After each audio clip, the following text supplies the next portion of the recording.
నీ భార్య గాని, నీ కుమార్తె గాని, నీ ప్రాణ స్నేహితుడు గాని, భూమి నుండి ఈ కొన నుండి ఆ కొన వరకు మొదలుకొని నీ సమీపముగా నుండినను నీకు దూరముగా నుండినను నీ చుట్టూ నుండి జనుల దేవతలలో నీవు నీ పితరులను ఎరుగని ఇతర దేవతలను పూజింతుము రమ్మని రహస్యముగా నిన్ను ప్రేరేపించిన ఎడల వారి మాటను వినకు, వారిని కటాక్షింపకు, వారి మీద జాలిపడకు, అవశ్యముగా వారిని చంపవలెను.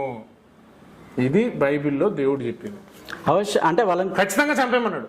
నీ కుమారుడు గాని, కొడుకు గాని, బిడ్డ గాని, భార్య గాని, నీ ప్రాణ స్నేహితుడు గాని, నువ్వు పూజించే దేవతల గురించి అంటే యెహోవా గురించి. అంటే చంపమంటే ఇప్పుడు ఒకటన్నా ఇక్కడ నాకు డౌట్ వచ్చింది. చంపమంటే డైరెక్ట్ హత్య చేయడం కాదు, డైరెక్ట్ హత్య చేయడం. అంటే నీ మనసులో ఉన్న ఆ బుద్ధి నుండి చంపేయడం అట్లా వాళ్ళు రాయలేదమ్మా. వాళ్ళు డైరెక్ట్ చంపమని అంటే కటాక్షింపకు, కనికరించకు, జాలిపడకు.